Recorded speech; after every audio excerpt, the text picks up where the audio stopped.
కృష్ణా జిల్లా పామరులో గంజాయి విక్రయాలు, కోడి పందాలు, పేకాట నిర్వహించే వారిపై కఠిన చర్యలు తీసుకుంటామని పమిడిముక్కల సీఐ చంటిబాబు హెచ్చరించారు.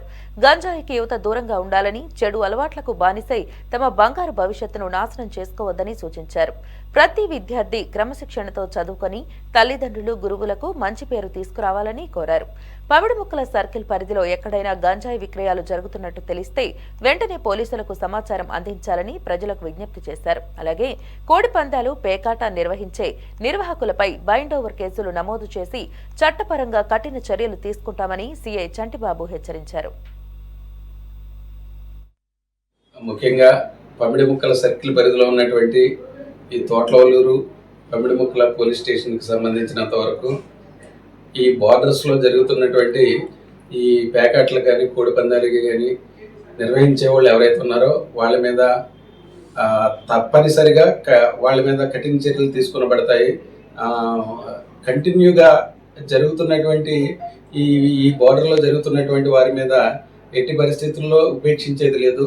ఈ గత కాలంలో ఎవరైతే ఈ ఆర్గనైజ్డ్ గ్యాంబ్లింగ్కి నిర్వహించడానికి ఇది చూపిస్తున్నారో వాళ్ళని మేము అప్రహెండ్ చేసి వాళ్ళని బైండ్ ఓవర్ చేయడం జరుగుతుంది. అదేవిధంగా ఎక్కడైనా కానీ గ్యాంబ్లింగ్ తాలూకా ఏదైతే ఈ ప్యాకెట్లు కానీ, కోడి పందాలు కానీ నిర్వహించే వాళ్ళు సమాచారం తెలిసినట్టయితే దయచేసి మీకు అందరికీ కూడా ఏ విధమైన భయం లేదు. 1930 టోల్ ఫ్రీ నెంబర్ ఉంది. ఆ టోల్ ఫ్రీ నెంబర్కి మీరు కాల్ చేసినట్లయితే మేము తక్షణమే స్పందించి వారి మీద కఠిన చర్యలు తీసుకోవడానికి ఏమాత్రం వెనకాడమని చెప్పేసి తెలియపరుచుకుంటున్నాను. సార్, ఈ మధ్యకాలంలో స్టూడెంట్స్ ఈ గాంజాకి బాగా అడాప్ట్ అయ్యారు. ప్లస్ ఒకటి మొబైల్స్లో ఉన్నటువంటి కొన్ని అశ్లీల దృశ్యాలు, న్యూడ్ రూల్స్ చూడటం, వీటికి విపరీతంగా బయట పేరెంట్స్ కూడా అంటే లెక్క చేయకుండా, ప్లస్ వన్స్ పోలీస్ డిపార్ట్మెంట్ కూడా లెక్క చేయకుండా బైక్స్ మీద 2-3 రేస్ పోటీల్లో బాగా విపరీతం అయిపోయింది. పమిడిముక్కల మండలం, తోట్లవల్లూరు మండలంలో విపరీతంగా ర్యాష్ డ్రైవింగ్, ఆ గాంజా కొట్టేస్తే ఓవర్ డ్రింక్ చేయడం, డ్రింక్స్ సీసాలు కూడా రోడ్ల మీద పగలగొట్టడం, ఇలాంటి చర్యలు చాలా ఉన్నాయి. మరి వీటి మీద ఎక్కడ కూడా సరిగ్గా చర్యలు తీసుకోవట్లేదు. ఇలాంటి వాటి మీద ఎలాంటి కేసులు కట్టబోతున్నారు? మేము తప్పనిసరిగా ప్రతిరోజు సుమారు 2.5 గంటల వెహికల్ చెకింగ్ లో భాగంగానే మైనర్ డ్రైవింగ్ కానీ, హెల్మెట్ లెస్ డ్రైవింగ్ కానీ, అదేవిధంగా రాంగ్ సైడ్ డ్రైవింగ్ కానీ వాటి మీద చర్యలు తీసుకుంటూ మా గౌరవనీయులైనటువంటి కృష్ణా జిల్లా ఎస్పీ గారి ఆదేశాల మేరకు ఎక్కడా కూడా ఈ యాక్సిడెంట్ల తాలూకా ఇది ఏదైతే ఉందో అది మేము గణనీయంగా తగ్గించడం జరిగింది.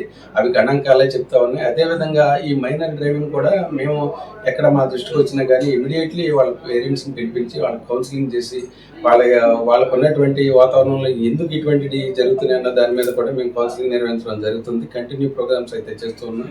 అదేవిధంగా ఈ గాంజా తాలూకా యాక్టివిటీకి కూడా మాకు ఉన్న ఈ ఏరియాలో ఉన్నటువంటి యాక్టివిటీ ఎక్కడన్నా ఇది ఉన్నా కానీ డ్రోన్ని తీసుకుని వచ్చి డ్రోన్లు ఎక్కడైతే ఆ ప్లేసెస్ కానీ ఇంకొకటి కానీ జరిగే వాతావరణం ఉందో అక్కడ మేము నిరంతరం నిఘా ఏర్పాటు చేయడం జరిగింది. అందులో నిస్సంకోచంగా చెప్పగలం, మేము దాని మీద అయితే కంప్లీట్గా మేము ఎప్పుడు నిఘా ఏర్పాటు చేసుకోవడం జరిగింది అన్న విషయం మీకు తెలియవచ్చు. తెలిసినంత వరకు గత కాలంలోనే తోట్లవల్లూరు మండలంలోనే గత నెలలోనే తోట్లవల్లూరు ఎస్ఐ గారి సమక్షంలో దగ్గరగా 4 కేసులు పట్టుకోవడం జరిగింది. అందులో సుమారు 30 మందిని అరెస్ట్ చేయడం జరిగింది. అదేవిధంగా ఆర్గనైజ్డ్ ఎవరైతే ఈ కోడి పందాలు నిర్వహించడానికి తీసుకుని వాళ్ళు దాన్ని నిర్వహించడానికి ముందుకు వచ్చారో వాళ్ళని బైండ్ ఓవర్ 2 లక్షల రూపాయలకు కానీ 1 సంవత్సర కాలం పాటు వాళ్ళని బైండ్ ఓవర్ చేయడం కూడా జరిగింది. వాళ్ళ మీద బైండ్ ఓవర్ కేసులు పెట్టడం కూడా జరిగింది.